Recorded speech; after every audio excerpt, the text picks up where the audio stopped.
ከዛ ህይወት ልውጣልኩኝ በጣም ከምል በላይ ምድር ላይ ወይም ኢትዮጵያ ውስጥ እኔና እሱ ጥቁርና ነጭ የተጋባን እስከሚመስል ድረስ ያኔ ብዙ የለም ነበር እኛ በተጋባንበት ሰዓት አርጎኝ በቃ ልጅሽ አለ ሲለኝ እንደዛ የደከመኝ ሰው አሳይ እሱ እየጠረገኝ ያለ ማደንዘዣ ምስለ ልጅ በቃ ዘንዶሮ ፈጣሪ ከኔ ጋር ነው ማለት ነው ምናምን እየተነስቼ ማሞት ሌሎችም የሞቱ ልጆች አሉ ከነሱ ጋር አንድ ላይ ወስደን የጅምላ መቃብር አለስ አሁን አልኩት ትንሽ ከተረጋጋው በኋላ አሁን እኔ እናንተ መለየታል ምክንያቱም በጣም ፈተናው ብሷል አንደኛ አንተም ተበጥብጣሃል በልጅ አልታደልኩም ሁለተኛ ባልወልድም እኮ መኖር እችላለሁ እንደገና አምጥቼ ማሳደግ እችላለሁ ስለዚህ ማልወልድልህ ከሆነ ሌላም ችግሮች ካሉ ይሄ ነገር ቢቋረጥ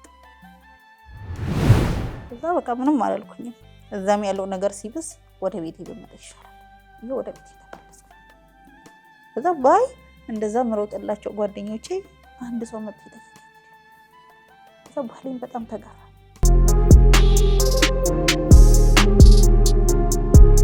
ሰላም ጤና ይስጥልን እንዴት ሰምታችኋል የተወዳችሁ ተመልካቾቻችን እነሆ ዛሬም በሌላ አስደናቂ ታሪክ ወደ እናንተ መተናል የዛሬ እንግዳችን በርካታ ውጣ ውረዶችን አልፋለች በርካታ የመከራ ጊዜያትን ማሳልፋለች እነሆ እነዛ ሁሉ አልፈው ዛሬ ደስታ ቀናት ሆነውላታል ያሰለፈቻቸውን የመከራ ጊዜያትና እንዲሁም አሁን ስላለችበት የህይወት መንገድ በተመለከተ ተጫውተናል እንግዳችን መቅዲ ሰላም እንኳን ደህና ቆየሽ እንኳን ደህና ቆየሽ ያው እንግዲህ ብዙ ነገር ነው እንጫወተው ካንዱ ጀምሮ ወደ አንዱ እንሄዳለን እስኪ መቅዲ ራስዎን ታስተዋውቀን መቅዲ ማን ነች መቅዲ እዚሁ አዲስ አበባ ኮተቤ የተወለድኩኝ የአዲስ አበባ ልጅ ነኝ ያው ከኮተቤ 4 ኪሎ ፈረንሳይ ከፈረንሳይ ደግሞ አሁን በትዳር ወደዚህ ሁሉንም አካልሽን ሁሉንም አካልሽል ያው የፈረንሳይ ልጅ ነኝ በሚለው ይያዝልኝ እንግዲህ ብዙ የኪነ ጥበብ ባለሙያዎች ወጡበት አካባቢ ነው ፈረንሳይ ልጅነትሽ ምን ይመስል ነበር ልጅነቴ አሪፍ ነው ያው እንደማንኛውም ኢትዮጵያዊ ነው እማራለሁ ጎበዝ ነኝ አክቲቭ ነኝ የሆነ ሰዓት ላይ ግን ትምህርት አልሆነም አቆምኩት ከዛ በኋላ በቃ ትንሽ ኮሌጅ ላይ ምናምን ተማርኩኝ ለአንድ አመት ሙያ ከዛ ትንሽ ሰራውበት የተለያዩ ሆቴሎች ላይ ሰራውበት ከዛ በቃ ወደ አረብ ሀገር ፕሮሰስ ጀመርኩኝ እንደዚህ ዝም ብዬ ሳላስበው የት ነበር መጀመሪያ ያልሽው ዱባይ በ17 አመቴ 18 አመቴ ነው በ17 አመቴ ዱባይ ሄድኩ እድሜ ጨምረሽ ነው እድሜ ጨምሬ ያኔ ይቻል ነበር መጨመር የፓስፖርት ሜድ በእስሽ ያው ፓስፖርት ምን ይመስል ነበር ታዲያ የዱባይ ቆይታ ደስ ይላል እንጀምያው ልጅነቱ አለ ከናት ቤት መጣጣ አዎ ከባድ ነው ቀላል አይደለም እንደዚህ ቁጭ ብለን እንደምናየው እንደምናስበው ሄደን ሰርተን ብርና መጣለን ምንለው አይደለም በጣም ቻሌንጅ አለው ፈተና አለው ከባድ ነው በጣም ከባድ ነው ካየሩ ከምግቡ ከባህሉ ከእምነቱ ጀምሮ ያኔ በዛ ሰዓት ለኔ ትንሽም ልጅ ስለሆንኩኝ በጣም ከባድ ነበር ሳላስበው ነበር ለምን ነበር ወሰነሽ ሄድሽው ማለት በቤተሰብ ፍላጎት ነው ወይስ በራስሽ ፍላጎት የቤተሰብ ድጋፍ ነበረው የቤተሰብ ድጋፍ ነበረው ተጽዕኖ ነበረው እንደገና ትምህርት ስታቋርጥ ደግሞ መሰማው ነገር አለ አይደል አሁን ይሻላል እንጂ በፊት ትልቅ ተጽዕኖ አለው ጥሩ እንዳልሆንክ መጥፎ ልጅ እንደሆንክ ተደርጎ ስለነበር የሚታሰበው ያንን ለማለፍና በቃ ራሴን ሰርቼ ለመለወጥ በጣም ስራ ስለምወድ ሰርቼ ለመለወጥ ነው የሄድኩት ግን እንዳሰብኩት አይደለም በጣም ከምልህ በላይ ብዙ ነገር ነው ያየሁት በብዙ ደንበኞች ተመራጭ የሆነው ቴምር ሪል ስቴት በአዲስ ሳይት በ35% ቅናሽ ከ5 ሚሊዮን 700 ሺህ ብር ጀምሮ ይዞሎት ቀርበዋል። በመሃል ከተማ ለመኖሪያ ምቹና ተመራጭ በሆነው በሳር ቤት ከ10 በላይ ኤምባሲዎች እንዲሁም ከ5 በላይ ኢንተርናሽናል ትምህርት ቤቶች መገኛ ከልዩ የከተማ እይታ ጋር አጣምሮ በያዘ መልኩ ባለ 2 መኝታ 80 ካሬ፣ ባለ 3 መኝታ ከ139 ካሬ ጀምሮ ዘመናዊና ቅንጡ አፓርትመንቶችን ቤቶችን በካሬ ከ71500 ብር ጀምሮ አቅርበንሎታል። እንዲሁም ከቤተ መንግስት አቅራቢያ በኮሪደር ልማት ባሸበረቀችው አዋሬ ዘመናዊ የመኖሪያ ቤቶችን ከአረንጓዴ ስፍራ ለህፃናት ምቹ የሆነ መጫወቻ ስፍራን አካቶ ከባለ 1 እስከ ባለ 3 መኝታ በተለያዩ የካሬ አማራጮች አቅርበንሎታል። 65% ለሚከፍሉ ለአጭር ጊዜ የሚቆይ ከ35% ቅናሽ ጋር ቤቶን የግሎ ያድርጉ። በተጨማሪም የንግድ ሱቅ አማራጮችም አዘጋጅተንሎታል። ለበለጠ መረጃ ከታች ባለው ስልክ ይደውሉ። ምን ተቸገርሽ እዛ ከእድሜሽ ጋር በተያያዘ? አንደኛ የአየር ሁኔታው ኢትዮጵያ ውስጥ የኖረ ዱባይ ላይ በዛ ደረጃ ሙቀቱ ልቆጣጠረው አልቻልኩም። መንቀሳቀስም መተንፈስም አልቻልኩም። አንድ እሱ፣ ሁለተኛ የቋንቋ ጉዳይ እስከ 4 ወር 5 ወር በጣም ፈትኖኛል። ሌላው ስራው ብዙ አይነት ነገር አለ። ትፈራለህ፣ ተመልሶ ደግሞ ሀገርህ ይናፍቅሃል። እዚህ እንደልባችን ወጥተን ገብተን ተጫውተን እዛ የምታወራው የለም። ሁሌ ተመሳሳይ ሮቲን ነው። በቃ ስራን ትሰራለህ፣ ትተኛለህ፣ ስራን ትሰራለህ፣ ትተኛለህ። በቃ ያ ነው ህይወት። ከዛ ተመለሽ። ስንት ዓመት ቆይተሽ ተመለሽ? አልጨረስኩትም። ኮንትራት አልጨረስኩትኝም። 2ኛ ዓመቴን ስጀምር ሴትዮዬ በጣም አስቸጋሪ ሆነች። 3-4 ቤት ነው የገባሁት። ሙቭ ሲያረጉኝ ሲያቀያይሩኝ ስገባ ልጅም ስለነበርኩኝ ቶሎ ይከፋኝ ነበር በጣም እና በቃ ደሞዜን መቁረጥ መቀነስ ምናምን ጀመረች። አታውቅም ብላ ከዛ ለምን እንደዚህ ይሆናል በሚለው አልተግባባንም።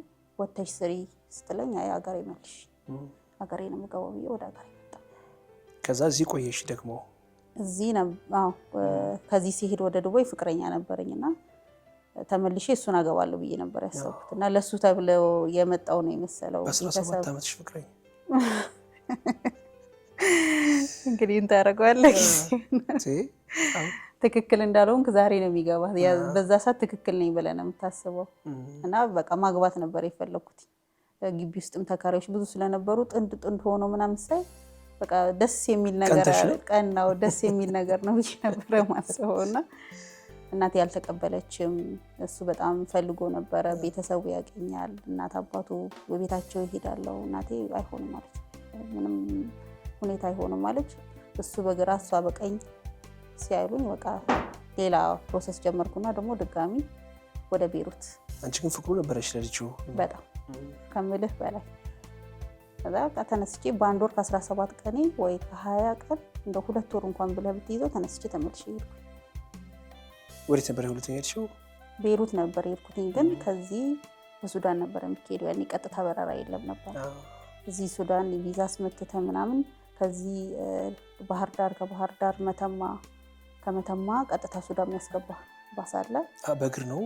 በባስ ነው። ህጋዊ ነው። ቪዛ አስመትተህ ነው። ግን በጣም ረጅም ጉዞ ነው የምታደርገው። ረጅም ከባድ ጉዞ። እንደዛ አድርጌ ሱዳን ገባ። የዛሬ ስንት ዓመት ማለት ነው? ካልተሳሳትኩኝ 12 ዓመት 13 ዓመት 17 ዓመት አሁን ከሆነ አሁን 32 ዓመቴ ነው። አቀናንስ ከ32 ላይ እንግዲህ አይ ይገርማል። ከዛ ሱዳን የገጠመሽ ፈተና ነበረ ስታወሪ ሰማውና ምንድን ነበር የገጠመሽ? እዚያስ? እዛ ሚልክ ልጅ ነው ያለውና እዛ ነው የምታርፈው። መጥተው ይቀበሉሃል። እዛ አረፍኩኝ። የተቀበለኝ ልጅ ረጅም ጊዜ ነው ሱዳን የተቀመጠው። ያው ይልካል። ይሄ ነው ስራው። ወደ ውጭ አሰሪና ሰራተኛ ማገናኘት ማለት ነው። ረመዳን ገባ። እዛ ልክ እኔ ሱዳን በገባው በሳምንቱ ረመዳን ገባ። ሲገባ ያው ረመዳን ላይ ስራ ይሰራል ብዙ ጊዜ አረብ ሀገር ላይ። ስለዚህ ቪዛ የለም፣ በረራ የለም። እዛ ቁጭ አልኩኝ። ከዛ ምን መጣ? ከኔ ጋር መላመድ መጣ። አብረን ከኔ ጋር የሄደች ልጅ ነበሩ ሴቶች ሌሎች። ከዛ እንወጣለን፣ ያዝናናላል ምናምን። ግን ከኔ ጋር ያለው ነገር እንዴት ነው አስተሳሰቡ እየተቀየረ መጣ። ከዛ ምን አደረገ? ሌላ ቪላ ቤት ተከራይቶ ሌላ ቦታ አስቀምጠ፣ ከሌሎቹ ነጥሎ ማለት ነው። ያው ቅምጥል ህይወት ጀመርሽ ማለት ነው። እኔ ያሰብኩት ሌላ፣ እሱ የሚያስበው ሌላ እና ሁሉም ሄደው እኔ ቀረሁኝ። ቪዛዬ መጥቶ ረመዳን አልቆ ማለት ነው። ወደ 3 ወር ምናምን ተቀመጥኩኝ እዛ ሱዳን። ሌሎቹ ሄደው እኔ ቀረሁኝ እዛ። ከዛ በቃ ምን ብዬ ልንገርህ፣ በግዳጅ ያደረገው ነገር የለም ማለት አላስፈላጊ ነገር ያደረገው ነገር የለም። ግን በቃ እዚሁ እንድንጋባ እንድንወልድ በጣም ተጫነኝ። እኔ ደግሞ ኢትዮጵያዊ ነው ግን ሱዳናዊ ነው የሚመስለው ስታየው አይሆንም ብዬ እኔ አንዱ አቋም ስለያዝኩኝ ወይ መልሰኝ ወደ ኢትዮጵያ የሚል አቋም ሲይዝ ይዛው ከመቃጠሉ ከ2 ቀን በፊት ነው ብሎ ከአቅሙ በላይ ሲሆን ጓደኛውም ነገረኝ። በቃ ታገይ የቻልሽውን ያህል ብሎ ጓደኛው ሲነግረኝ ያው እስከ መጨረሻ ታገልኩኝ። ከዛ ወደዛ ሄድኩኝ ወደ ቤሩት ላከኝ ቪዛዬ ሳይቃጠል። እኔ እንግዲህ ሁለተኛ ስደት ማለት ነው ከዱባይ ቀጥሎ በቤሩት ሲያሳለፍሽው ጊዜ ምን ይመስል ነበር? በጣም ነው የሚያስጠላው። በእውነት ነው የምልህ በጣም ነው የሚያስጠላው። ከኛ እዚህ እንደምናስበው አይደለም። በቃ አንዳንዴ ብሩን ነጭ መሆናቸውን ውጭ ሀገር መሆኑን ብቻ ነው የምናስበው። ግን ምን አይነት ችግር ይግጠመን፣ ጥሩ ሰው ይግጠመን፣ መጥፎ ሰው ይግጠመን አናውቅም። የምታውቀው ነገር የለም። እና ዱባይ በሰራውበት አሰራር እዚህ ደግሞ ሌላ። ዱባይ በጣም ብዙ ነገር ፍሪ ነው። ስልኩ፣ መደዋወሉ፣ እያንዳንዱ ነገር። እዚህ ደግሞ ለምትበላው ነገር አስባ ነው። እሷ ናት የምታቀርብልህ፣ እሷ ናት ልብስ የምታጥብልህ፣ ስራው ሌላውን ትሰራለህ። በዛ ላይ ባሏ የሆነ ሰዓት ላይ ተናኩልን ጀመረ። እሷ ስትወጣ 3 ወር ብቻ ሰርቼ ነው የወጣሁት። በግድ ልብሴን ሳሰጠኝ ተነስቼ ወጣሁ። ወጥቼ ደግሞ ሌላ ቦታ አስገቡኝ። ከዛ ደግሞ ሴትዮዋ ያው ለጥቂት ጊዜ ነው ቦታ እስከሚገኝ ሌላ ቦታ ቅያሪ ስራ እስከሚገኝ። ከዛ ደግሞ መልሰው ቢሮ መለሱኝና ለምንድን ነው የመጀመሪያ ቤት ማትገቢው? ያው ይጠይቁሃል። አልገባም አልኳቸው። ምክንያቱን ነገርኳቸው። አላመኑኝም፣ አያምኑህም። ያው እዛ ማንም ለኛ ተከራካሪ ስለሌለ ኤምባሲም በቃ ለዜጎች የሚቆረቆር ሰው ስለሌለ ብጠይቅም ከዛ ምን ሆነ የሆነ 7 ቀን ዝግ ሆነ። የሆነ ምን በዓል እንደሆነ አላውቅም፣ ብቻ ዝግ ሆነና የሰራተኛ ክፍል እዛው ቢሮ ውስጥ ማለት ነው መክተብ ውስጥ እዛው አስቀመጡ። አካሉ ተጎድቶ ይመጣለ፣ ተደብድቦ ይመጣለ፣ ያበዳለ፣ ትንሽ አይምሮ ጭንቀት የያዘው አለ፣ ብዙ ነገር አለ። በጣም ይዘገነን። ከእስር ቤት የባሰ እስር ቤት ያምራል ይመስለኛል። እኔ አላውቅም፣ ግን በቃ በጣም ከባድ ይዘገነናል። ስንተኛ የምትተኛበት ፍራሽ ላይ ራሱ እንደዚህ ቁጭ ነበረ ነው የሚለው። አይጥ የሚያካክል በረሮ ይመጣል እና ትፈራለህ። ሩዝና ቂጣ አስቀምጠውልን በሩን ዘግተው የሄዱት እና 8 ቀን ነው የቆዩት። በመሀል ምግቡ አለቀ እና ብር የያዙ ልጆች ምናምን ነበሩ። በመስኮት እየወረወሩ ቂጣ አቀብሉ ያሉ ይሰጡን ነበር እንዳንሞት ለመብላት ያህል ማለት ነው። እና በቃ እነዛ 8 ቀናቶች በቃ ምን ብዬ ልንገር 8 ዓመት። ለምንድን ነው የዘጉት? እንዳንወጣ ነው፣ ብርሃናዊ እንዳንወጣ ሌላ ሰው መጥቶ እስከምንቀየር ድረስ ማለት ማንም ሄዶ ቼክ የሚያደርጋቸው ስለሌለ እንጂ እኮ ይሄ ትክክለኛው መንገድ አይደለም። አሰሪና ሰራተኛ ስትቀጥር እኮ የራሳቸው ሕግ አለ በየሀገሩ። ግን ያው የሚጠይቅ አካል ስለሌለ ነው። ከዛ ወጣሁኝ፣ የሆነ ቤት ገባሁ። እዛ ቀጠልኩ 2 ዓመት ይሄን ከሴትዮዋ ጋር ወደዛ ወደዚህ ያለን ቢሆን እሷ ብቻ ናት ያስቸገረችኝ። ልጆቿ ባለቤቷ ጥሩ ናቸው። እሷ ግን በቃ ከአቅሜ በላይ ከምልህ በላይ ያንን ተቋቁሜ እንደምንም ጨርሼ ምን ያደርጋሉ አያውቁም ብለው ስለሚያስቡ ወይ 3 ወር ያስጨምራሉ። ኮንትራቱ 2 ዓመት ነው፣ 3 ዓመት ጨምር ትባላለህ። ወይ ደግሞ ሌላ 1 ዓመት ያስጨምረዋል ለማያውቁ ልጆች። የክፍለ ሀገር ልጆች ሲሄዱ እንደዛ ነው የሚያደርጓቸው። እኔ በጊዜው ቲኬት ቁረጭልኝ ባልኩኝ በሳምንቱ አልቆረጠችልኝም። ሳምንት ሆኖ ቲኬት ቁረጭልኝ ካልኩኝ ከዛ በቃ ለባለቤቷ ስነግር እንዴት እንደዚህ ታደርጊያለሽ ምናምን ብሎ እራሱ ኦንላይን ላፕቶፕ ላይ ቆረጠልኝ። ከስንት ማስፈራሪያ መሰለ እንድቆይላት ስለፈለገች ማለት ወደዋለች ስራዬን። ኦኬ ያው በጉልበት አይሆንም፣ በጉልበት ወደ ሀገር ይገባ። ከዛ በቃ የስደት በቃኝ። ከዛ እዚህ ትዳር ሞከርሽ፣ ትዳር መሰረትሽ? አዎ እዚህ ስመጣ የተዋወቅኩት ነበር። ያው ያኛው ሪሌሽን ፌል አድርጓል ማለት ነው። ሌላ ደግሞ እዛ ሆኜ የተዋወቅኩት ልጅ ነበር። እስራኤል ሀገር ነው የሚኖረው። በስልክ ያኔ ፌስቡክ በቃ የፌስቡክ አርበኞች ነበርን። የተዋወቁት ነበረ። መጣ ሊያይኝ፣ ተግባባን። ድጋሚ 2ኛ መጣ። ያው እኔ እዚሁ ሆኜ ቀረው ማለት ነው። ተመልሼ አልሄድኩም። ከዛ እርግዝና መጣ። ቤተሰብ እናቴን አስተዋውቂያታለሁ። ያ ቃል ግን ያሉት ነገሮች እስከሚያልቁ ድረስ በመሀል እርግዝና መጣ። ያው ሽማግሌ የሚባል የለም። የእሱ ቤተሰቦች ክፍለ ሀገር ነው ያሉት፣ በጣም ሩቅ ቦታ እና እሱ ከእስራኤል መጥቶ ነው። እሱ ከእስራኤል መጥቶ ነው። ከዛ ያርግዝና መጣ። በጣም ደስ አለው ምናምን። ለቅሶ ሄጄ ስመጣ ደብረዘይት በፊት ሃይዌይ መንገድ የለም ነበር። ያኔ ሃይዌይ መንገድ አልተሰራም፣ ኮረኮንች ነበር። ደርሼ ስመጣ ቁጭ ብዬ የሆነ ነገር እያጠብኩ ነበረ። ደም ነገር ፈሰሰኝ። እጄ ላይ የሆነ ጥቂት ብር ነበር ያለው። ከዛ እንደዚህ ነው ምናምን ስላቸው ለኢመርጀንሲ ራሱ ለመግባት ብር ካልከፈልክ አያስተናግዱም። ያኔ ኤቲኤም የለኝም፣ ባንክ ዝግ ነው። እንዴት ላድርግ? ሰው አስቸገረኝ ምናምን። ያንን ማስያዣ ብር አስገብቼ ገባሁ። ማንም የለም፣ እናት የለ፣ አባት የለ፣ ቤተሰብ የለም፣ ማንም አያውቅም፣ ማንም የለም። ምክንያቱም ራሴን ችዬ ወጥቻለሁ ቤት ተከራይቼ። ያው ተጠራኩኝ፣ ተሰራው፣ ፌል አድርገዋል ምናምን ተባልኩኝ። ከለብቼ ወደ ቤት የተመለስኩ ስነግረው አውቀሽ ነው ስላላመንሽ ነው እንደዚህ ነው ምናምን በሚል ምክንያት ተጣላ። እንዴት ነሽ ደህና ነሽ የተረፍሽ ሳይሆን አውቀሽ ነው ጓደኞችሽ መከሮሽ ነው አስወርደሽ ነው ምናምን በሚል በቃ ከሱ ጋር ሪሌሽኑ ፌል አደረገ። እሱ ነው ቤት ተከራይቶ ምናምን ያረውሽ? አዎ ራሴን ደግሞ ሰራ ነበር። በመጣው በአንድ ወር ከምናምን ዝቅ ብዬ ያው ሆቴል ተምሬ የለ የሆቴል ስራ ዌተርነት ተምሬ ያለው 1 አመት ኢሌም ተምሬ ያለው ኢሌም ኢንተርናሽናል ስኩል ቀጥታ ነው የገባሁት። በ600 ብር ሰርግን ቲፕ አለው። ዝቅ ብዬ ማለት ያለኝን ብር መጨረስም አልፈልግም፣ እንደገና ቁጭ ማለትም አልፈልግም። ሰራተኛ ነኝ እኔ፣ መስራት ነው የማውቀው። ገባሁኝ። እሱን እየሰራው ነበርና ራሴን በራሴ ያው ያኔ ቀላል ነው እንደሆነ አይከብድም ነበር፣ አስተዳድር ነበር ራሴ። ከዛ መጀመሪያው ፌል አደረገ። ከሱ ጋር ያለው ሪሌሽን ተቋረጠ። በቃ እዚህ እንግዲህ አሁን ወደ 3ኛ ልትሄጂ ነው ደግሞ? ህይወት ይቀጥላል እንዴ? ይቀጥላል፣ ካልሞት ይቀጥላል። ከዛ ደግሞ እዛው የምሰራበት ቦታ የሆነ ልጅ ተዋወቅኩ። በተዋወቅን በወር ከምናምኑ ታሰረ። ግን እንደው ቢቀርብኝ እንደ ሪሌሽንሺፕ በቃኝ። ምክንያቱም ከዛ በፊት የነበሩ ሁለት ያው የመጀመሪያው ባንቺ ፍላጎት ባይሆንም እንግዲህ ሁለተኛው በዛ ምክንያት ሳይሳካ ሲቀር 3ኛ ለመሞከር እንደው ቢቀርብኝ የመጀመሪያውስ ብሎኝ ነበረ። ግን በቃ ሴት ነህ ማግባት አለብህ መውለድ አለብህ፣ ህይወት ደግሞ ይቀጥላል። የመጀመሪያውስ ብሎኛል። በጣም በቃ አልቅሼበታለሁ። በጣም ከምልህ በላይ በጣም ነበር የምወደው። ያ ህይወት እንዲቀጥል ፈልግ ነበር፣ ግን ያው አልሆነም።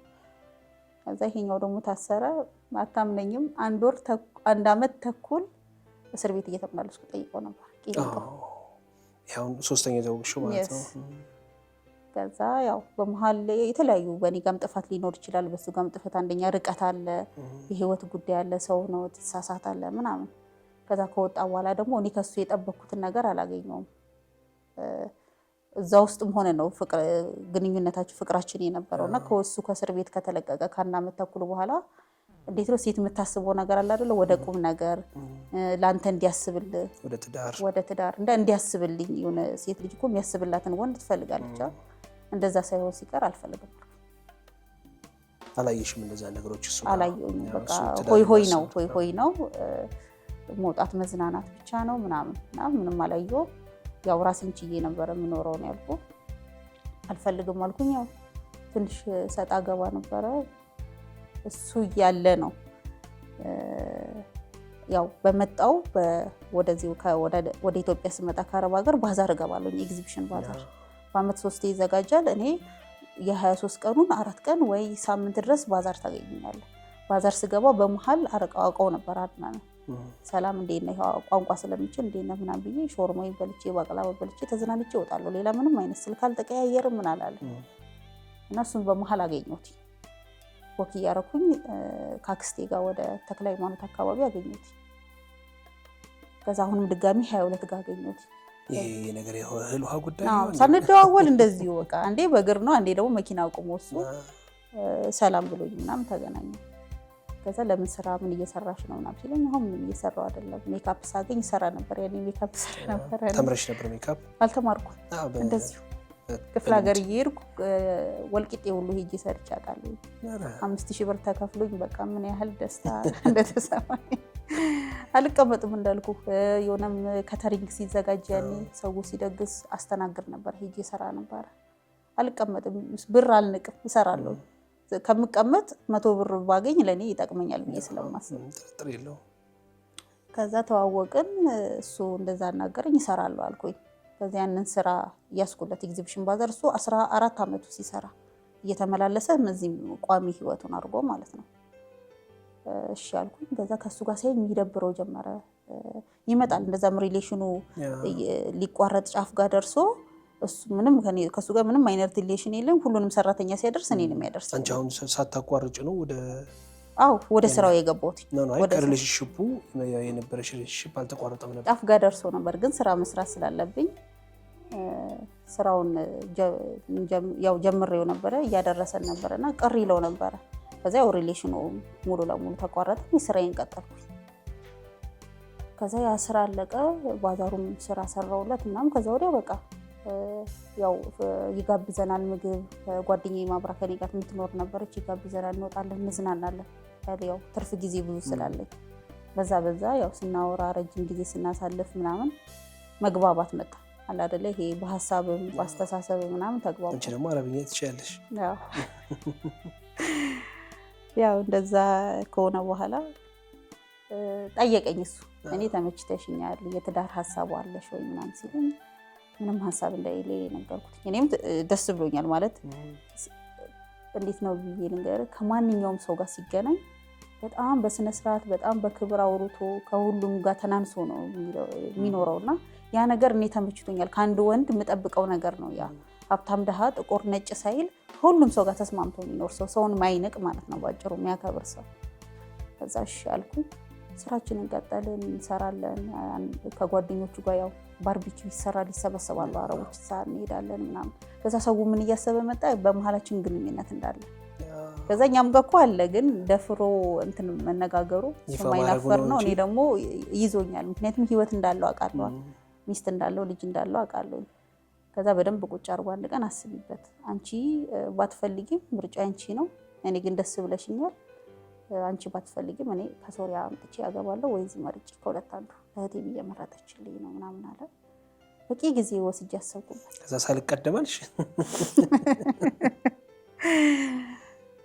አሰብኩበትና ግን ጠየቅኩትኝ። ማለት ዝም ብለህ የትኛውም ህይወት ውስጥ አትገባም አይደለም፣ ህይወት ያለበት ሚስት ልጅ ያለበት አይደለም። ሲንግል የሆነ ወንድ ብታገኝ ዝም ብለህ አትገባም። ያለውን ነገር ማስተካከል የሚችል ከሆነ መጣር ካለበት ለምን ይሄ እንደዚህ ሆነ፣ ችግሩ ምንድነው ተረዳው። ግን ይሄን ነገር ማስተካከል ይችላል አይችልም የሚለውን ፊክስ ማድረግ የምትችል ከሆነ ለምን ሌላ ታስባለና ብሎ የማይደረግ ነገር ስለሆነ አንዴ አስቀምጫዋለሁ። አስቤበት ወስኜ ስለወሰንኩኝ አንቺንም ባላገባ እህቴ እየመረጠችልኝ ነው። ግን እነሱ እንዴት ነው በባህላቸው ተመርጦላቸው ነው። እዛ ሰፈር የሆነች ልጅ አለች የጥሩ ቤተሰብ ተብሎ ነው። ካልሆነ እዚሁ መርጬ አገባለሁ እንጂ ከማግባቴ የሚያገደኝ ነገር የለም ሲል አቋሙ ከሆነማ እኔም ተመችቶኛል።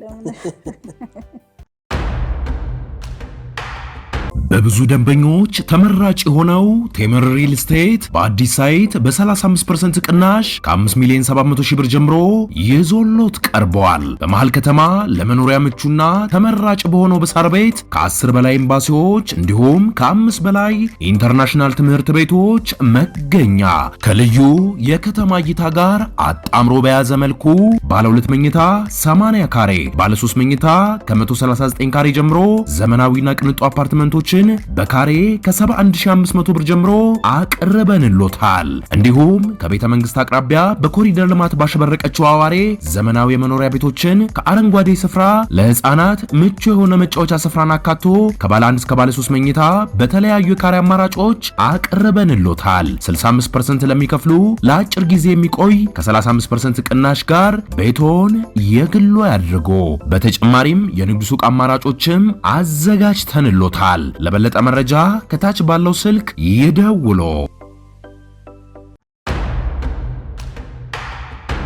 ግን ጥያቄ አልሆነብሽም? ያኔ አንቺ በክርስትና ነው ያለሽው፣ ደግሞ የቤተሰብ ያው ለእናትሽ ያለሽ ግን አመለካከት ስለሚታወቅ እናቴ የምትለኛለች እዚህ ትዳር ውስጥ ብገባ፣ ሁለተኛ ትዳር ውስጥ ብገባ የሚለው ሀሳብ? አው አላሰብኩትም። ምናምን እንደሆነ ታውቃለህ፣ አንደኛው ፌል አደረገ በሷ ምክንያት፣ ሁለተኛውም እንደዚህ። ከዚህ በኋላ የኔን ህይወት እኔ ነኝ መወሰን ያለብኝ ብዬ ነው የማስበው፣ ሌላ ማንም ሰው። ምክንያቱም እኔ ነኝ የኔን ህይወት የሚኖረው፣ ማንም ሰው አይኖርልኝም። ጥሩም ሰው ላግባ መጥፎም ሰው ላግባ እኔ ነኝ ተጎጇም ተጠቃሚ የምጠቀመው። ያንን ስላሰብኩኝ ያው ውስጥ አላስገባሁት። ግን ቅር እንደሚላት አውቃለሁ። በሃይማኖት ማንገናኝ ሰዎች ከባድ ነው ይገባኛል። ሳልረዳ ቀርቼ አይደለም። ከዛ እንግዲህ ቀጠላችሁ ከሱ ጋር ቀጠልን። ከዛ ነገሩ በደንብ እየሄደ ሲመጣ በጣም እየከበደ መጣ መናገር ለሷ። ምክንያቱም እኛ ኦልሬዲ ቤት ተከራየን፣ ቤት ቀየርኩኝ። የእሱ የእህት ልጆች ነበሩ እዚህ። እስከዛ ድረስ ግን አያውቁም ማዘር ነው። ወስጄ አስተዋወቅኳትኝ ቡና ምናምን አፊ ምናምን ብዬሽ ወስጄ አሳየዋትኝ ምናምን። እኔ ተመችቶኝ ነበረ። ጥሩ ሰው ነው፣ ግን ያገባና ሙስሊም እንዴት ይሆናል? እሱ ለእኔ ተይው ብዬ ነው ወደዚህ ህይወት የገባሁት። እና ያው ቤት ተከራየን። ብዙም የሚሟላ ነገር የለም። ጥቂት ነገር አድርገን በቃ እንዴት ነው ቀለበት ነገር አደረግን። 4፣ 5፣ 6 ሰው ነው የተገኘው። ያው ከሱም ወገን እንደዛ በአብዛኛው አልሰበሰብንም ማለት ትልቅ ድግስ የለም።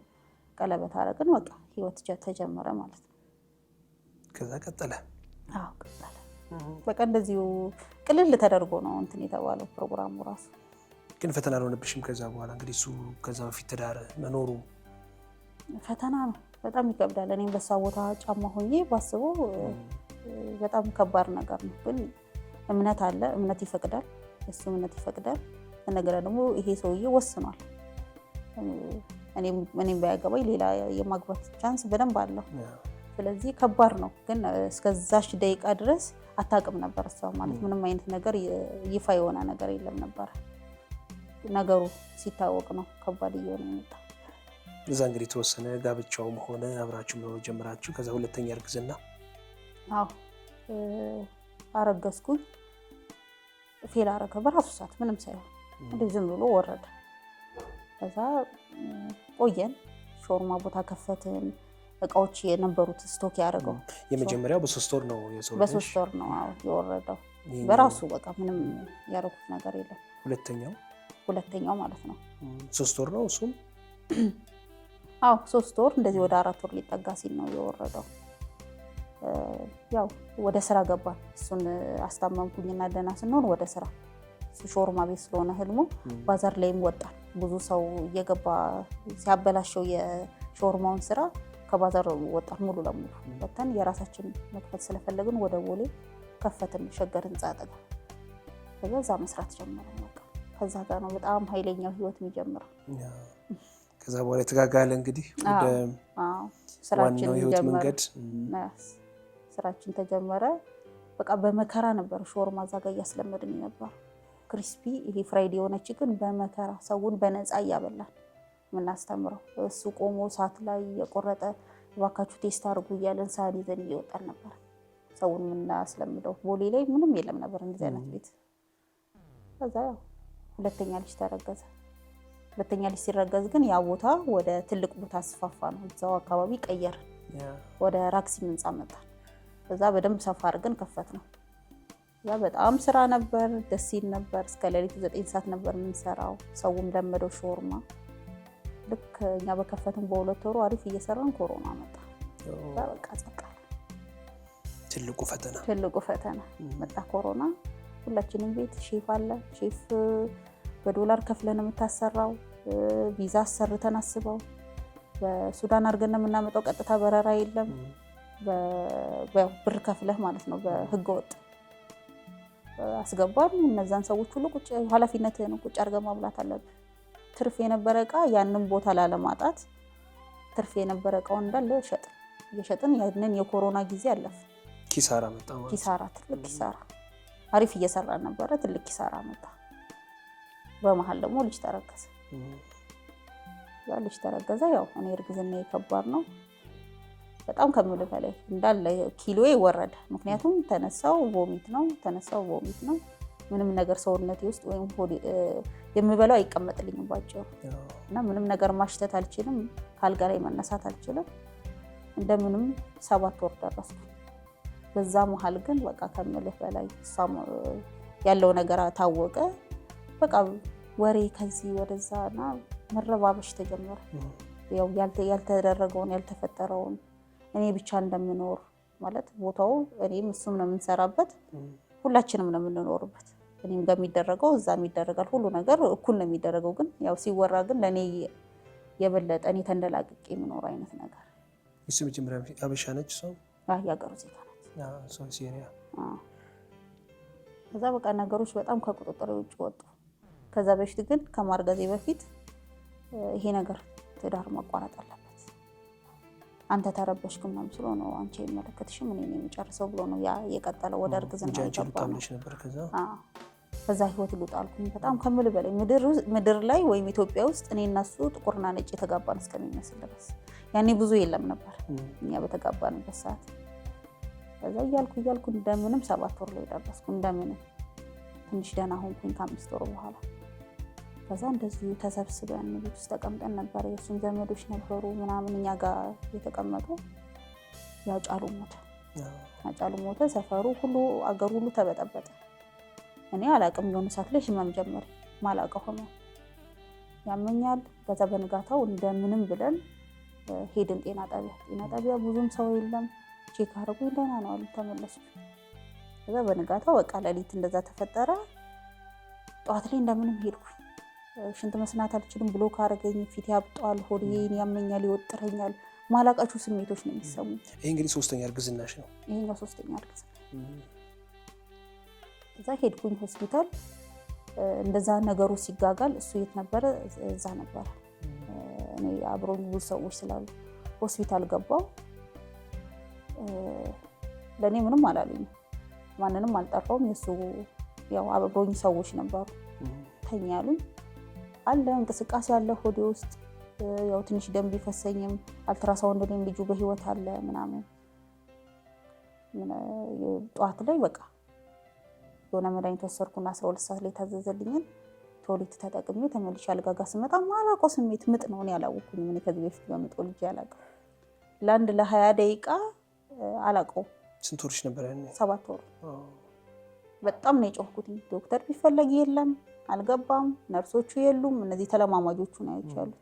ማንም ሳይኖር ተለማማጇን እጇን እንደዚህ ይዤ አምጬ ራሱ ፑሽ አድርጎ ራሴ አምጬ ወለድኩት። ምጤ ግን በጣም አጭር ደቂቃ ነው። ግን እዛው ሆስፒታል አደርሽ? እዛው ሆስፒታል ነው አልጋ ይዤ ነበር። ወለድኩኝ። አላየሁትም። ለምን ሲያወሩ ሰማለሁኝ። ለኔም ባይነግሩኝ ሆዷ ውስጥ ቆሞታል ኦልሬዲ እሷን እናትርፍ ምናምን ይሉ ነበር።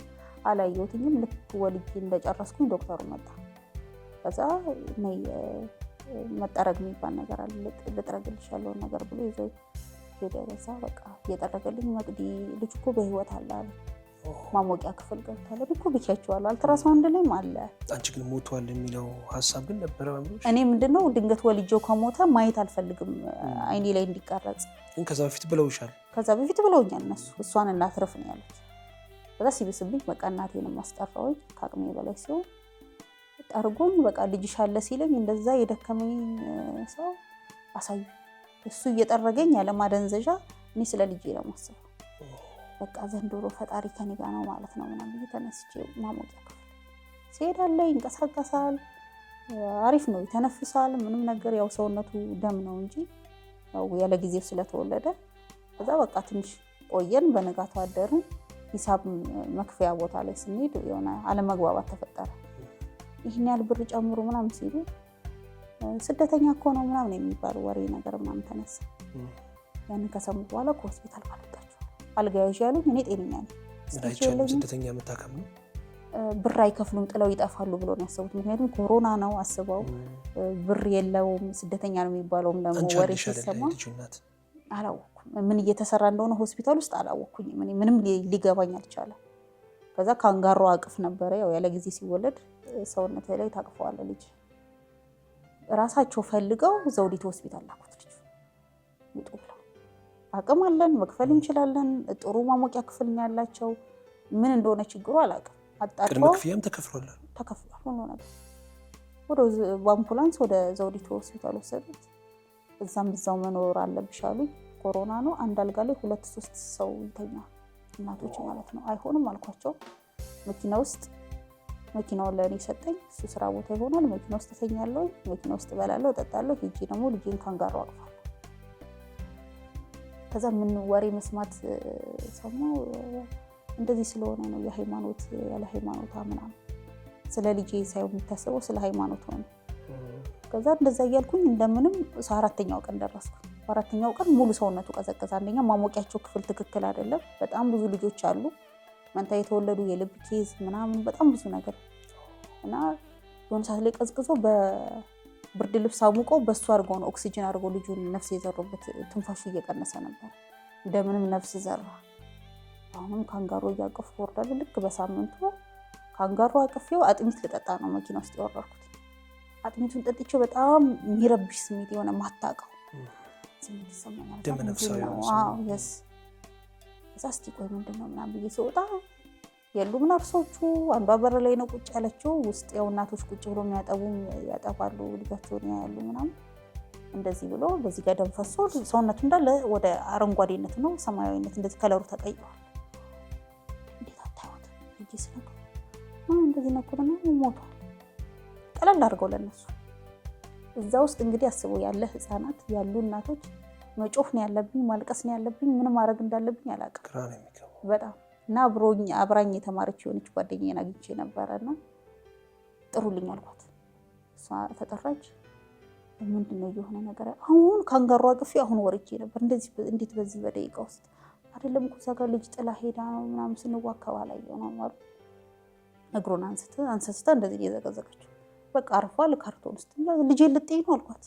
ልጄ ልጥይ ነው ወይ ቆሻሻኔ እኮ ወስጄ ቀብረዋለሁ። አይደለም እንደሱ አይደለም ተረጋጊ ምናምን ብሎ ያዙኝ። በጭራሽ ካርቶን ውስጥ እንዳይጨምር።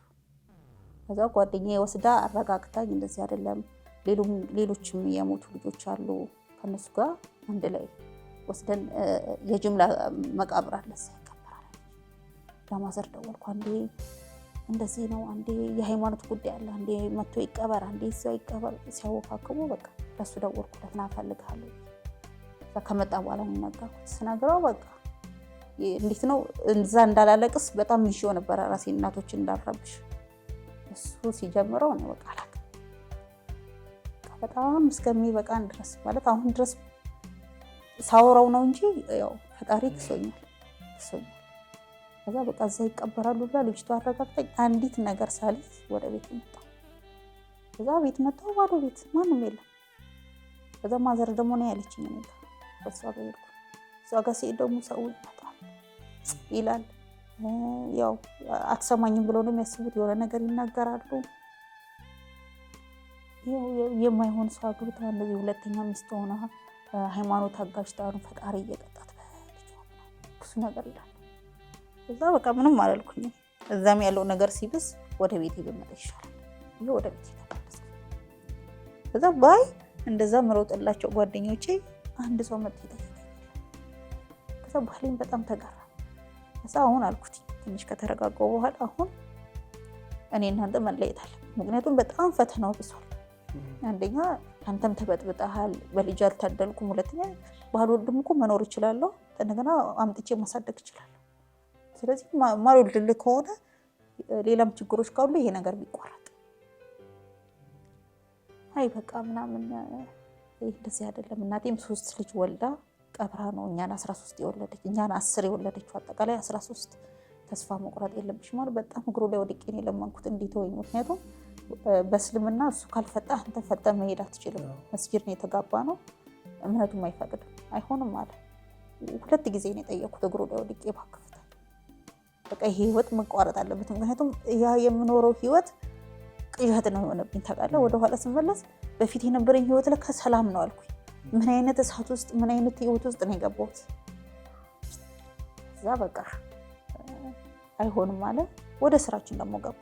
ማንም የመጣ የለም። ያው ምንም ነገር ስለሌለኝ የታመምኩት ነገር ኖርማል ስለሆነ የወለድኩት ወደ ስራ መስራት ጀመርን። ያው የሱ ዘመዶች እዚህ ያሉ ብያለሁ፣ የእህት ልጆች።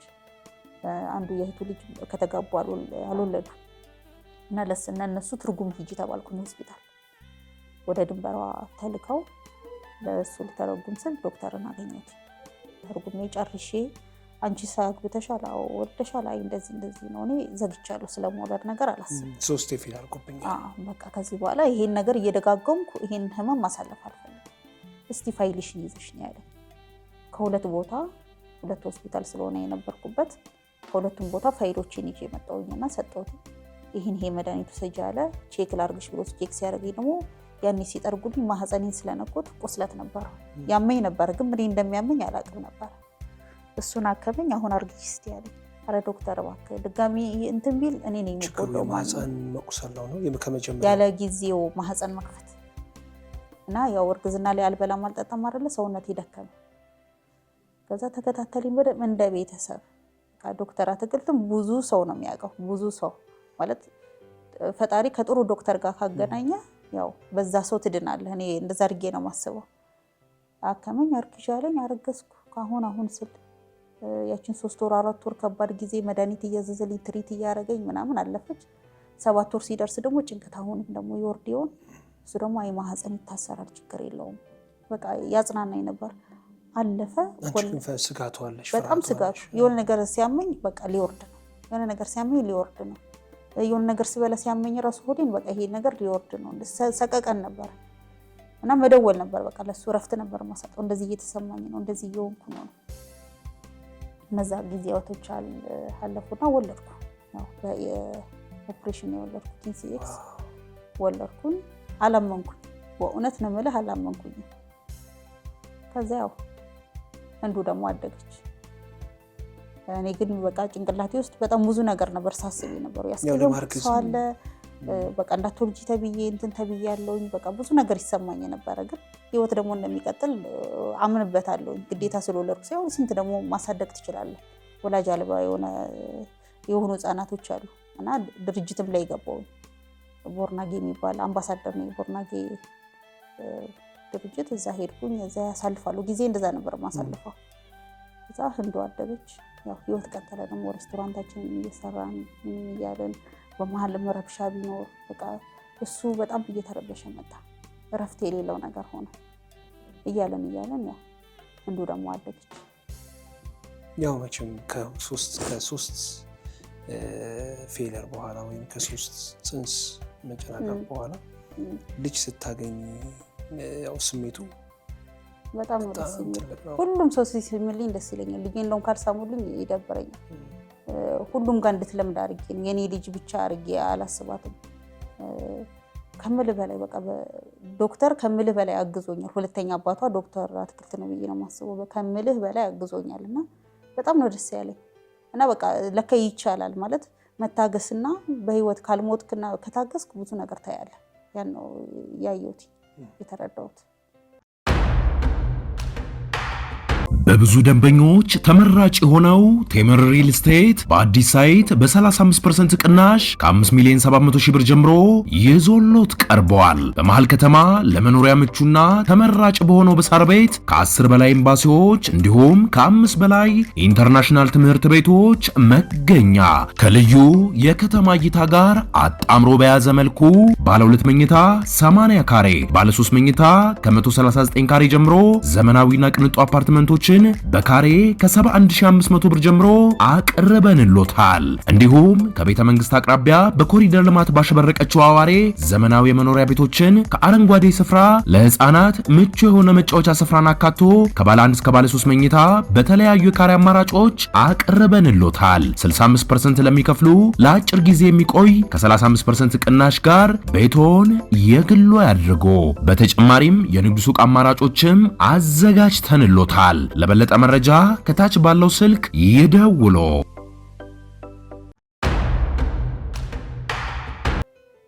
ከዛ ቀጠለ ደግሞ እንግዲህ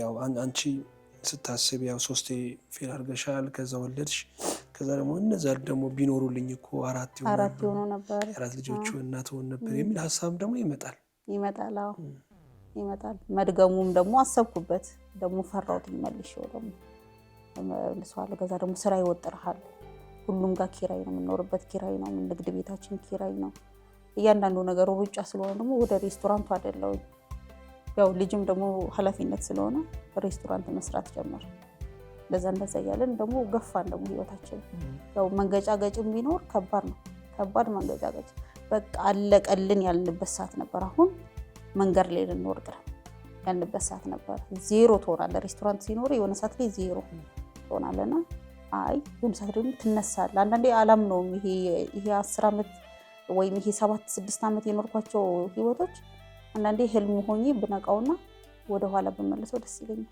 ያየሁት ነገር በልጆችሽ በትዳርሽ በህይወትሽ ሳይሽ በቃ በጣም አብሶ ሃይማኖቴን ደግሞ ሲቀየር በጣም ነው የተጨፈጨፍኩት ከምልህ በላይ ሰው እጁን እስከሚሰበስብብኝ ድረስ ሰላም ለማለት እሷ እንደዚህ ናት ከሃዲ ናት እስከመባል ድረስ በጣም አብሶ ሃይማኖቴን ሲቀየር በቃ ዓለም ነው የተነሳብኝ እኔ ደግሞ እንደዚህ ሶሻል ሚዲያው የለም የሚያግዝህ የለም የሚያስተምርህ የለም አከባድ ነበር።